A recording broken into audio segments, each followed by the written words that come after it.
देखो आज सारणिक के बारे में हम पढ़ेंगे। सारणिक किसे कहते हैं, सारणिक को क्यों पढ़ते हैं, सारणिक का यूज किस लिए किया जाता है।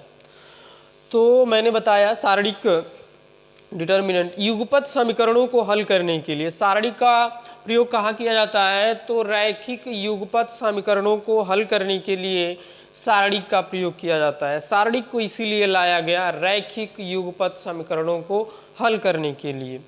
जैसा तुम जानते हो कक्षा 10 में पढ़े भी हो, रैखिक युगपत समीकरण को हल किए हो बीजगुणन विधि से। बीजगुणन विधि में क्या करते हैं, एक्स वाई माइनस 1 लिखते हैं, एक्स वाई माइनस 1, यक्स के नीचे वाई के गुणांक और वाई के नीचे यक्स का गुणांक लिख के और क्या करते हैं, गुणा, इस तरह जो है गुणा करते हैं। तो सारणिक का भी यही प्रॉपर्टी है, हम गुणा करते हैं। तो सारणिक को क्यों लाया गया, रैखिक युगपत समीकरणों को हल करने के लिए सारणिक का प्रयोग किया जाता है। सारणिक का विस्तार सर्वप्रथम एक गणितज्ञ थे लीबनिज, उन्होंने किया था सारणिक का विस्तार। सारणिक किसे कहते हैं, तो ऐसी व्यवस्था जब हम संख्याओं को दो ऊर्ध्वाधर रेखाओं में पंक्ति और स्तंभ के रूप में लिखते हैं। ऐसी व्यवस्था जिसमें हम संख्याओं को दो ऊर्ध्वाधर रेखाओं के बीच पंक्ति और स्तंभ के रूप में लिखते हैं, तो इसे सारणिक कहते हैं। इसे क्या कहते हैं, सारणिक कहते हैं। अब देखो सारणिक के पद चिन्ह को देख लेते हैं। सारणिक के पदों का चिन्ह क्या होता है, कैसे जानेंगे सारणिक के कौन से पद का कौन सा चिन्ह होगा। तो सारणिक के पदों का चिन्ह क्या होता है, यहाँ पे लिखेंगे सारणिक के पदों का चिन्ह एकांतर क्रम से प्लस माइनस होता है। तो ये plus minus plus minus plus minus plus minus plus. अब देखो ये तुम जिधर से भी चलोगे, स्तंभ से चलो या पंक्ति से चलो, सब एकांतर क्रम में ही मिलेगा। जैसे plus minus plus, minus plus minus, तो एकांतर क्रम से प्लस माइनस होता है। अगर यहाँ पे कोई अवयव है 5 है तो 5 माइनस में होगा, समझ गए। इसका चिन्ह हम क्या लिखेंगे, विस्तार करते समय माइनस में लिखेंगे। ये नहीं कि केवल ऊपर वाले का, समझ गए, उस दिन वाला जो सवाल था। तो इसी तरह हम करेंगे। ये सारणिक के पदों का चिन्ह है, याद रखना। अब सारणिक के गुणधर्म हम देखते हैं। सारणिक का गुणधर्म क्या होता है, और सारणिक का जो गुणधर्म है उसी का यूज करके सारणिक को हल करेंगे। देखो सारणिक को पहले अध्याय में मैंने बताया था सीधे सीधे विस्तार करना।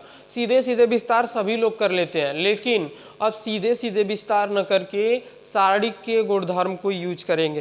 पहला गुणधर्म इसका क्या है, तो सारणिक के किसी भी एक पंक्ति या एक स्तंभ का अवयव यदि शून्य हो, सारणिक के किसी भी एक पंक्ति या एक स्तंभ का प्रत्येक अवयव, एक नहीं प्रत्येक होना चाहिए, समझ गए, तो उस सारणिक का मान क्या होता है, शून्य होता है। सारणिक के किसी भी एक पंक्ति या स्तंभ का प्रत्येक अवयव शून्य हो तो सारणिक का मान शून्य होता है। अगर ये पंक्ति का मान भी अगर प्रत्येक शून्य है तो सारणिक का मान क्या होगा, शून्य होगा। देखो हम जब सारणिक को हल करेंगे ना, ये क्यों बता रहे हैं, जब हम सारणिक को हल करेंगे ना तो हम प्रयास करेंगे कि किसी एक पंक्ति या स्तंभ को शून्य करें, समझ गए। ये गुण पढ़ने का हमारा यही मतलब है कि सारणिक जब हम पढ़ेंगे तो हमेशा प्रयास करेंगे कि क्या करें, हम इसमें क्या करें कि प्रत्येक अवयव शून्य हो जाए और तुरंत शून्य लिख देंगे, समझ गए। ऐसा करने का प्रयास करेंगे। ये पहली प्रॉपर्टी थी। दूसरा, इसकी दूसरी प्रॉपर्टी है, यदि किसी सारणिक के पंक्तियों को स्तंभों में तथा स्तंभों को पंक्तियों में बदल दें तो सारणिक के मान में कोई परिवर्तन नहीं होता है, समझ गए। दूसरी प्रॉपर्टी है कि अगर सारणिक के किसी भी सारणिक के पंक्तियों को स्तंभों में तथा स्तंभों को पंक्तियों में बदल दें तो सारणिक के मान में कोई परिवर्तन नहीं होता है।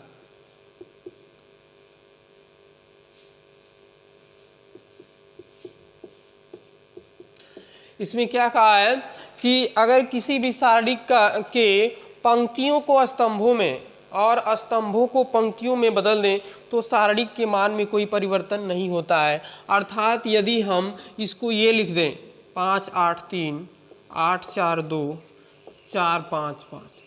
तो सारणिक के मान में कोई परिवर्तन नहीं होता है। पंक्ति को स्तंभ और स्तंभ को पंक्ति, देखो ये पंक्ति है तो स्तंभ हो गया, और ये स्तंभ है तो पंक्ति हो गया। अब दोनों का यदि तुम मान निकालोगे तो सेम आएगा। समझ गए? निकाल के दिखाएं, लेकिन अवयव सेम लिखे हैं ना, 5 8 4 लिख दिए हैं, अपने मन से इधर उधर कर दिए हैं। तो 5 8 3 है, 5 8 3 और ये 2,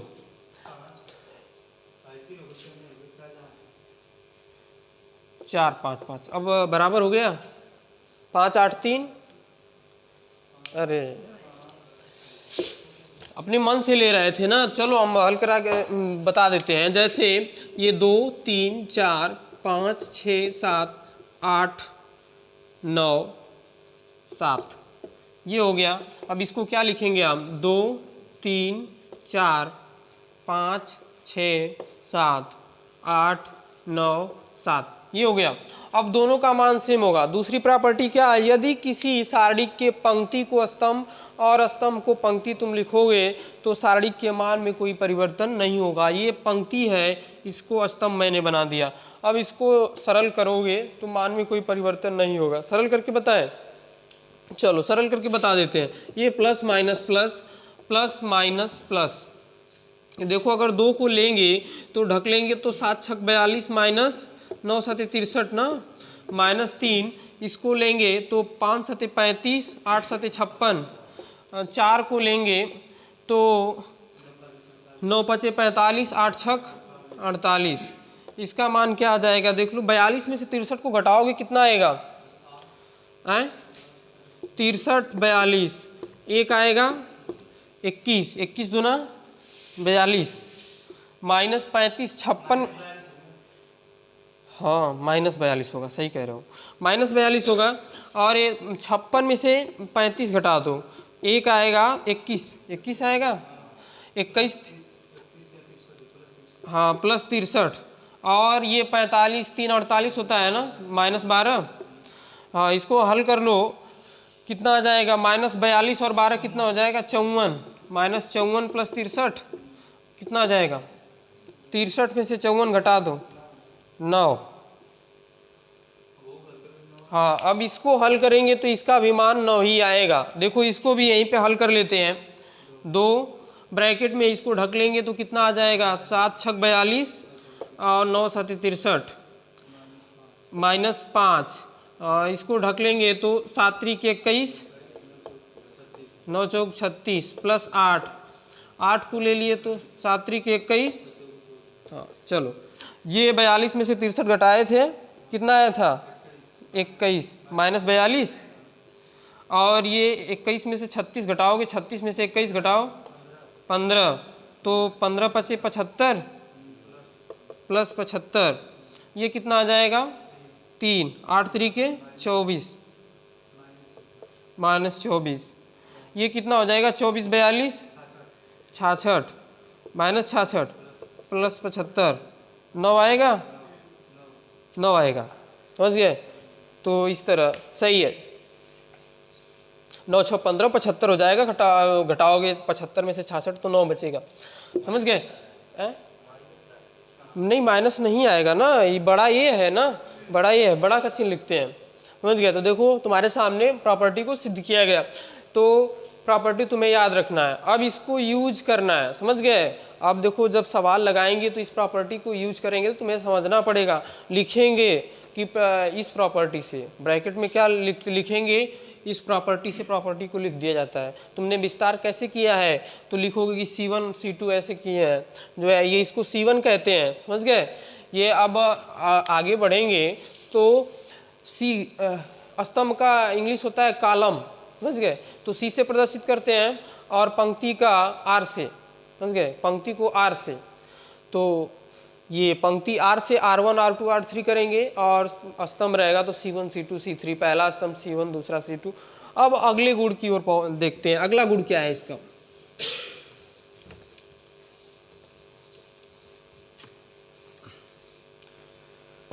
यदि किसी सारणिक के किन्हीं 2 पंक्तियों या 2 स्तंभों को परस्पर बदल दिया जाए तो सारणिक का चिन्ह बदल जाता है। ये क्या कह रहा है कि यदि किसी सारणिक के किन्हीं दो पंक्तियों या दो स्तंभों को परस्पर बदल दिया जाए, समझ गए, तो सारणिक का चिन्ह बदल जाता है। जैसे ये सारणिक है,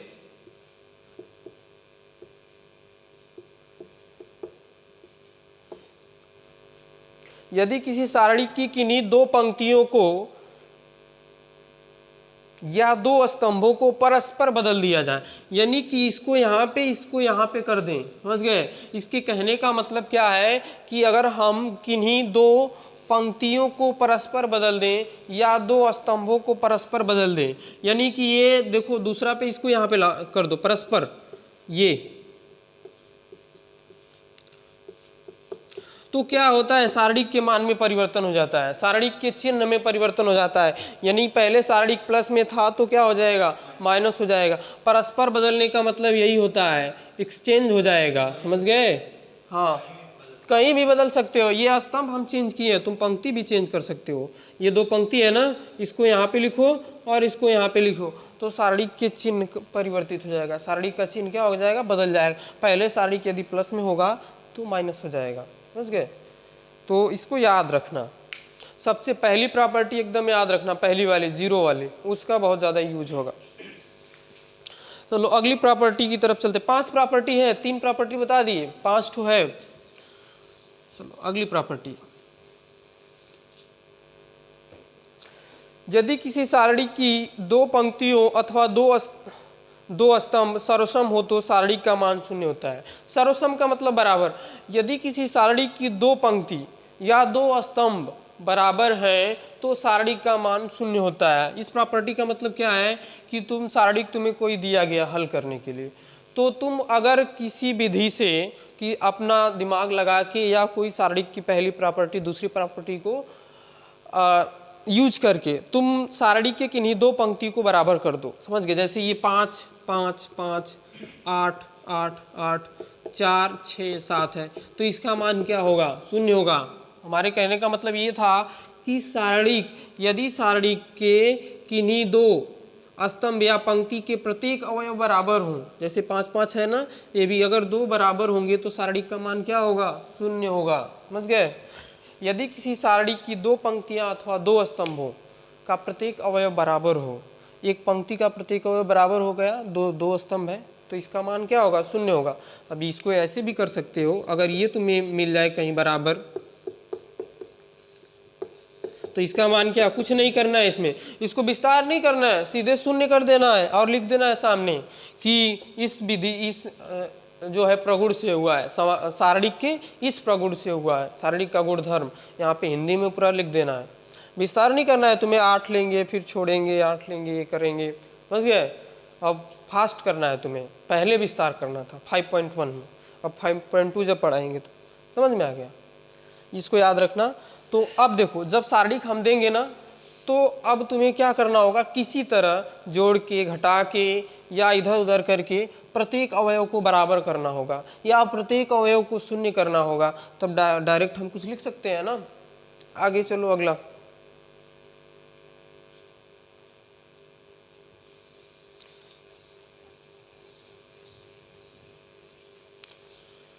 देखो अगली प्रॉपर्टी है, यदि किसी सारणिक में किसी एक अचर संख्या से, यदि किसी सारणिक के किसी एक स्तंभ के सभी अवयवों को किसी अचर संख्या से गुणा करके किसी अन्य पंक्ति में जोड़ दिया जाए तो सारणिक के मान में कोई परिवर्तन नहीं होता है, समझ गए।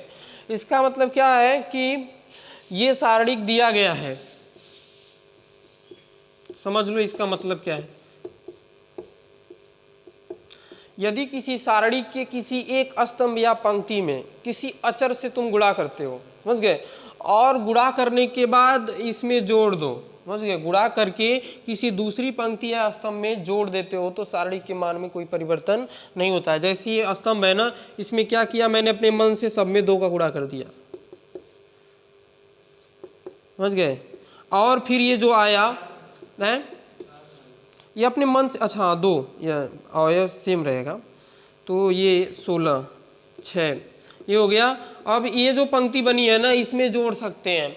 यानी हमारे कहने का मतलब ये है कि किसी सारणी के एक स्तंभ के सभी अवयवों में किसी अचर से गुणा करके किसी दूसरे स्तंभ में जोड़ देंगे तो सारणिक के मान में कोई परिवर्तन नहीं होगा। समझ गए? यानी कि तुम किसी भी अपने आवश्यकता अनुसार बराबर करने के लिए किसी भी स्तंभ में तुम एक अचर संख्या से गुणा करके दूसरी पंक्ति दूसरे स्तंभ में जोड़ सकते हो, सारणिक के मान में कोई परिवर्तन नहीं होगा।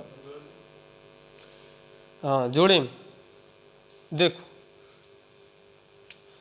तो एक अचर मतलब 2 का हमने गुणा किया, 10 16 6 हो गया, इसमें जोड़ दो, इसमें जोड़ देंगे 5 8 3, ठीक, 10 4 14, ये 5 8 3, 10 4 14, 16 8 32, 24 24 24 और 6 4 10, 5 6 7। अब इस तरह हमने किया है, समझिए किसी अचर से हमने गुणा किया, किसमें? इसमें इसमें पहले स्तंभ में, इसमें यहाँ बगल में हम लिखेंगे, सवाल बताएंगे तो सब बताएंगे। क्या लिखेंगे कि हमने क्या किया है जी, किसमें? C1 मतलब पहले स्तंभ में किसका गुणा किया है? 2 का, तो लिखेंगे 2 गुणे C1 और प्लस C2, प्लस क्या जोड़े हैं जी? C2 जोड़े हैं ना, दूसरा स्तंभ, प्लस C2, और इसको हमने क्या लिखा है? नया C2। समझ गए? तो इसका मतलब ये हो गया कि हम दूसरे स्तंभ को कैसे लिखे हैं, इसका ये मतलब है कि हमने पहले स्तंभ में 2 का गुणा किया है और फिर इसमें C2 को जोड़ दिया है, तो हमारा नया C2 मिला है। यानी कि जो है नया C2 लिखे हैं, इसको कैसे लिखे हैं? C1 में 2 का गुणा करके और C2 को जोड़ के लिखे हैं। तो इस तरह हल करेंगे। अभी जब सवाल करेंगे तो तुम्हें अच्छे से समझ में आएगा। ये हाँ बगल में लिख दिए, तो इससे ये निष्कर्ष निकलेगा कि हम कहे हैं ना कि तुम्हें किसी भी विधि से प्रत्येक अवयव को बराबर करना है या 0 करना है, जैसी स्थिति बनेगी वैसा गुणा करेंगे। 2 का बनेगी तो 2 का करेंगे, 3 का बनेगी तो 3 का करेंगे, 4 का। हमें हमेशा जो है सारणिक को सरल करना है, छोटा करना है। और सारणिक सरल कब होगा? प्रत्येक अवयव को बराबर कर दिए तो सारणिक का मान 0 होता है ना। तो तुम्हारा दिमाग वही काम करना चाहिए हमेशा कि हम सारणिक के किसी भी पंक्ति या स्तंभ को बराबर करें या 0 करें, यानी कि छोटा सरल हो जाए। समझ गए? तो ये गुण था। और देखो एक सारणिक के किसी एक पंक्ति को दूसरे, जैसे ये सारणिक है ना, एक स्तंभ को दूसरे स्तंभ में जोड़ के लिख सकते हो। तो समझ गए? अगर जैसे ये तुम्हें सारणिक दिया है 5 8 4 3 2 5 8 4 3, तो अगर हमें C1 बराबर लिख सकते हैं C1 प्लस C2। समझ गए? हम इस तरह देखो नया C1, अब जो नया C1 लिखेंगे, नया C1 प्लस C2, यानी कि हमने C1 में इसको जोड़ दिया है। समझ गए? मान में कोई परिवर्तन नहीं होगा। जो नया C1 लिखे हैं कैसे लिखेंगे? C1 प्लस C2, यानी कि 5 3 8। अब ऐसे लिखेंगे 5 3 8, 8 2 10, 5 4 9, 3 2 5 8 4 3, ये ऐसे लिख दोगे। सारणी के मान में कोई परिवर्तन नहीं होगा। मतलब एक पंक्ति को तुम पंक्ति से जोड़ सकते हो, स्तंभ को स्तंभ से जोड़ सकते हो, मान में कोई परिवर्तन नहीं होगा। और इस बगल में तुम ये लिख सकते हो कि हमने C1 लिखा है, जो नया वाला हमारा C1 है, कैसे लिखे हैं? तो पहले वाले में दूसरे को जोड़ के लिखे हैं। या R1 करोगे तो R1 बराबर नया वाला R1 लिखे हैं, तो कैसे लिखे हैं? जोड़ के लिखे हैं। या गुणा करके लिखे हैं तो गुणा करके देखेंगे। समझ गए? तो इसकी ये 6 प्रॉपर्टी थी। समझ गए?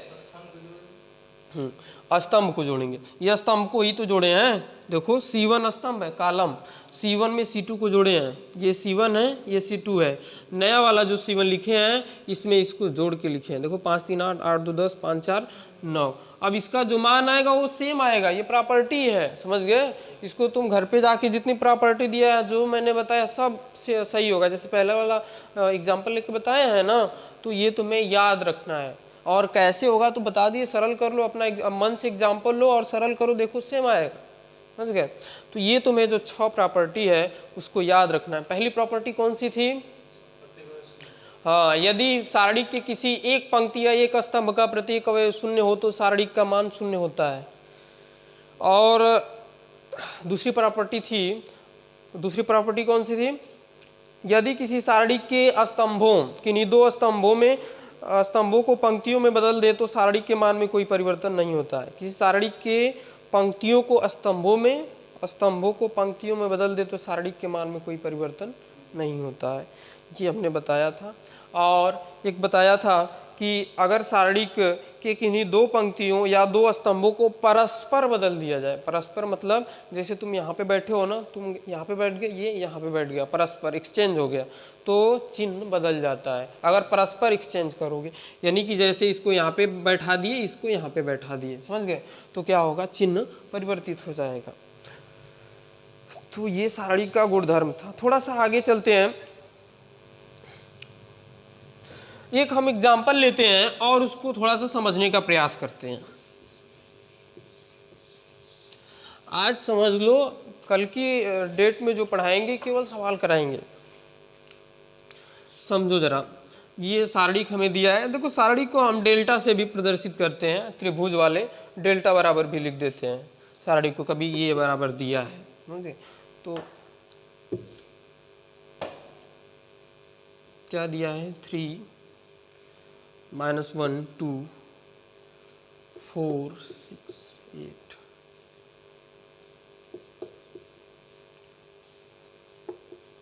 ये। अब देखो इसको हमें हल करके मान बताना है, समझ गए, इसका हल करके मान बताना है। अब हल करके मान देखो, विस्तार करके तो सभी लोग बता सकते हैं, विस्तार करके सभी लोग बता सकते हैं, विस्तार करना मैंने बताया। तो अब विस्तार नहीं करना है, अब क्या करना है, सारणी के गुण को लगा के विस्तार करना है, समझ गए। यानी कि एक पंक्ति को दूसरे पंक्ति में जोड़ सकते हो, जोड़ के देख लो कैसे हल कर सकते हो। इसको जोड़ेंगे तो कुछ मिल जाएगा क्या, या एक्सचेंज करेंगे तो मिल जाएगा क्या, या कोई गुणा करेंगे तो मिल जाएगा क्या, ऐसा कुछ तुम्हें सोचना है। और सोचने के बाद इसको सरल करके लाना है। बहुत कठिन होता है यही सोचना। विस्तार देखो, लास्ट टाइम हम ऑप्शन रहता है तुम्हारे पास कि गुणधर्म लगा रहे हैं, कोई समझ में नहीं आ रहा है, तो अगर एग्जाम में तब विस्तार कर दो, विस्तार कर दो, फिर भी नंबर मिल जाएगा, समझ गए। अगर एग्जाम पे बैठे हो तुम और इसका जो है समझ में नहीं आ रहा है कि जोड़ने पे भी कुछ नहीं हो रहा है, घटाने पे भी नहीं हो रहा है, गुणा करने पे ऐसा कुछ नहीं समझ में आ रहा है, तो लास्ट में क्या करो, सीधे विस्तार कर दो। विस्तार करने पे भी कुछ नंबर मिल जाएगा, लेकिन सारणी को हमेशा वो गुणधर्म का यूज करके लगाते हैं। चलो देखो कैसे इसको लगाएंगे।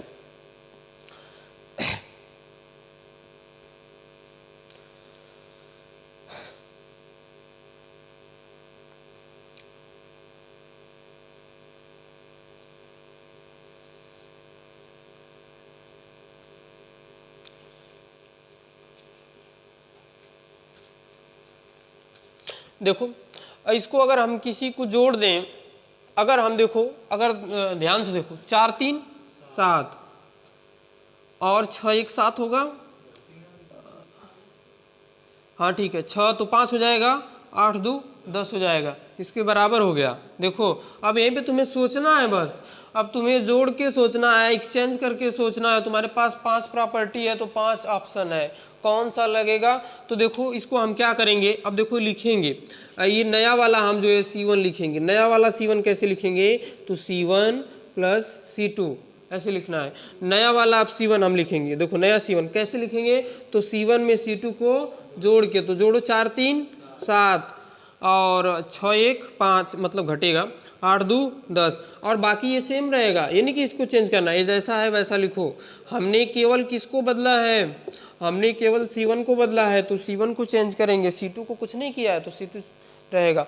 अब देखो मैंने सारणी का गुणधर्म बताया है कि अगर किसी भी सारणी का कोई 2 स्तंभ या 2 पंक्ति सर्वसम हो, बराबर हो, प्रत्येक अवयव बराबर हो, तो सारणी का मान क्या होता है, 0 होता है।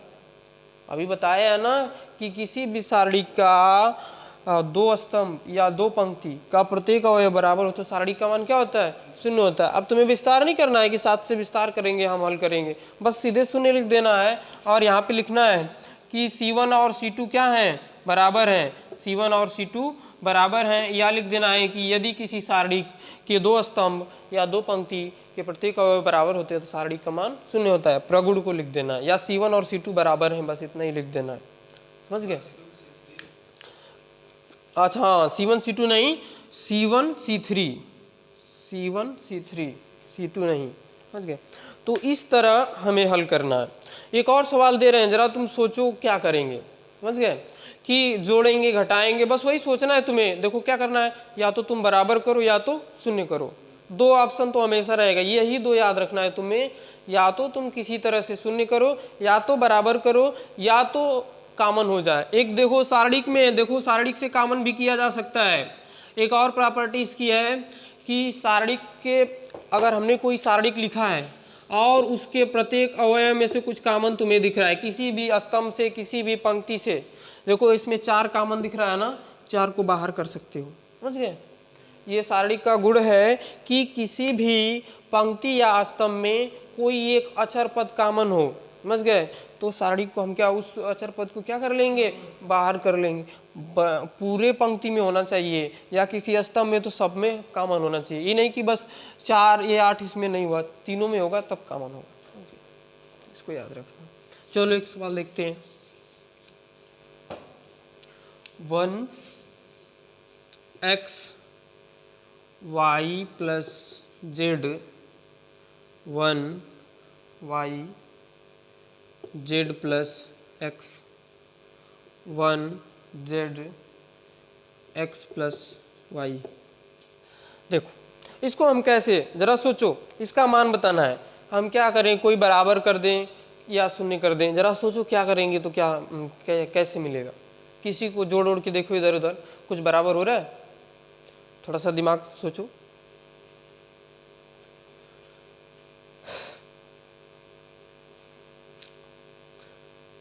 आज की वीडियो तुम्हारे लिए बहुत महत्वपूर्ण है। आज सारणी का जो जितना बताया गया है,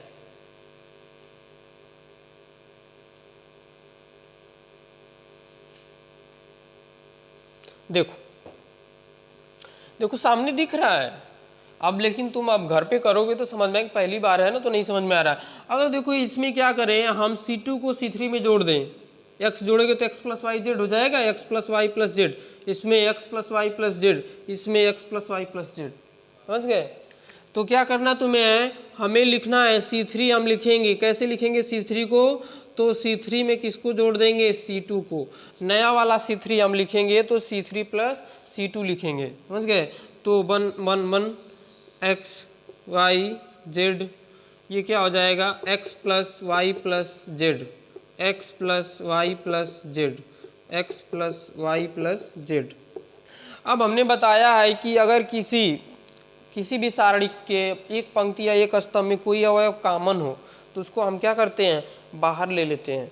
तो चलो x plus y plus z को हम बाहर कर लेते हैं, सब में है ना x plus y plus z, 1 1 x y z 1 1 1।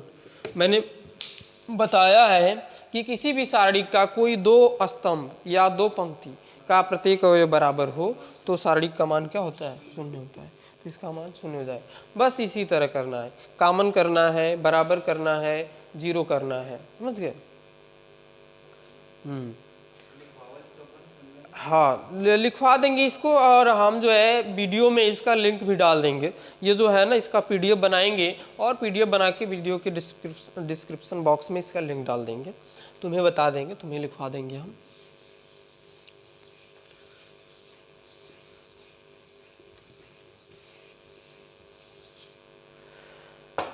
आगे देखो सारणिक के अनुप्रयोग, सारणिक के अनुप्रयोग, सारणिक के अनुप्रयोग। सारणिक का प्रयोग कहाँ किया जाता है, सारणिक का प्रयोग किस चीज़ को हल करने में किया जाता है, तो सारणिक का अनुप्रयोग देखो त्रिभुज का क्षेत्रफल निकालने में किया जाता है। त्रिभुज का क्षेत्रफल, कक्षा 10 में तुमने त्रिभुज का क्षेत्रफल निकाला होगा। त्रिभुज के क्षेत्रफल का फार्मूला याद है किसी को, पाई आर स्क्वायर नहीं, निर्देशांक ज्यामिति में त्रिभुज का क्षेत्रफल, निर्देशांक ज्यामिति में ये त्रिभुज है, x1 y1 है, ऐसा क्षेत्रफल पढ़े थे। हाँ हाँ ऐसे याद है, बताओ। 1/2 ब्रैकेट में पहले x1 से शुरू होता है और x1 ब्रैकेट में ये 1 है तो ये 2 होगा, y2 minus y3 plus x2 है, ये 2 है तो ये 3 होगा, y3 minus y1 plus x3 y1 minus y2, समझ गए। ये तुम्हारा होता है त्रिभुज का क्षेत्रफल। ये तुम रटे हो, समझ गए, तो याद है। अब इसको तुम्हें रटना नहीं है, इसको बस ये कैसे आया है फार्मूला, तो अब तुम्हें बता रहे हैं कैसे आया है फार्मूला। तो त्रिभुज का क्षेत्रफल बराबर क्या होता है, तो तुम्हें लिखना है x1 x2 x3 y1 y2 y3 1 1 1। अब इसी का तुम विस्तार कर दोगे, हल कर दोगे तो त्रिभुज का क्षेत्रफल तुम्हें मिल जाएगा, समझ गए। इसी का विस्तार कर देंगे तो हम क्या मिल जाएगा, त्रिभुज का क्षेत्रफल।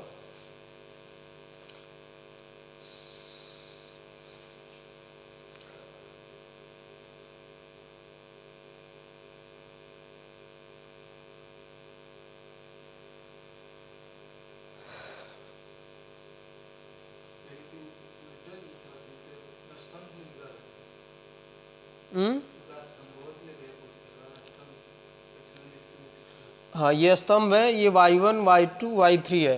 किसी एक स्तंभ से हम विस्तार कर देंगे, किसी एक स्तंभ से इसका विस्तार करेंगे। हाँ पंक्ति से भी कर सकते हो, लेकिन स्तंभ से कर दो, स्तंभ से विस्तार।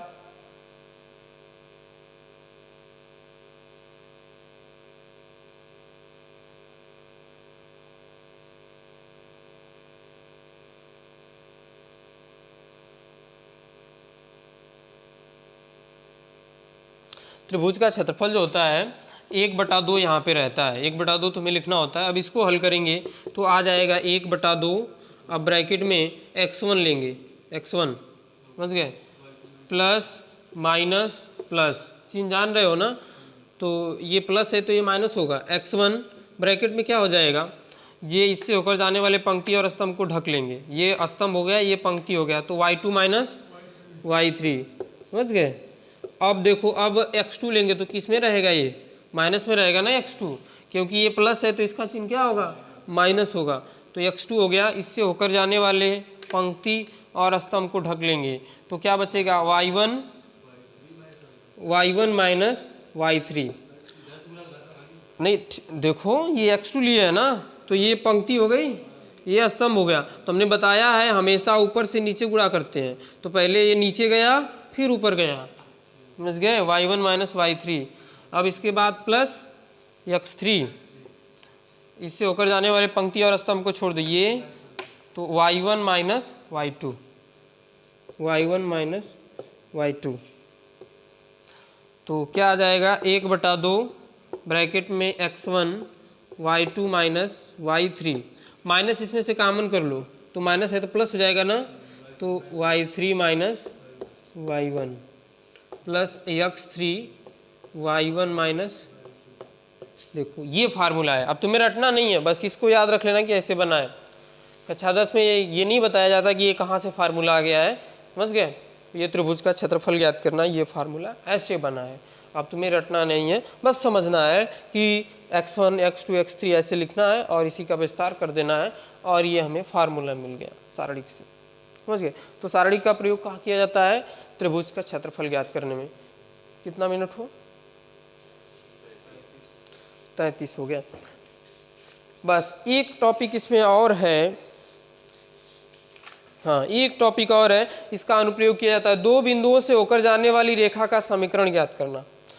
सारणिक का अनुप्रयोग किया जाता है दो बिंदुओं से होकर जाने वाली रेखा का समीकरण ज्ञात करना, ठीक है। दो बिंदु से होकर जाने वाली रेखा का समीकरण क्या होता है, बता सकते हो? हाँ कक्षा 11 में, पहले 10 में था हटा दिया। दो बिंदु सरल रेखा कक्षा 10 में पहले था, हटा दिया। तो दो बिंदु से होकर जाने वाली रेखा का समीकरण क्या होता है, तो होता है y माइनस y1 बराबर y2 माइनस y1 बटा x2 माइनस x1 ब्रैकेट में x माइनस x1। ये दो बिंदु से होकर जाने वाली रेखा का समीकरण है। तो इस पे कुछ सवाल आएंगे, हम सारणिक का जो है हल करेंगे, समझ गए। ये सारणिक का पूरा मैंने तुम्हें बता दिया। अब केवल सारणिक का चैप्टर कल पढ़ाना है, हम कल तुम्हें चैप्टर पढ़ाएंगे 5.2, और जो सारणिक का गुणधर्म है उसका यूज करेंगे, जो है जोड़ेंगे घटाएंगे जो भी करेंगे, ठीक है। वीडियो स्टॉप करो, चलो कल जो है अगली वीडियो के साथ 5.2 पढ़ाएंगे, मिलते हैं।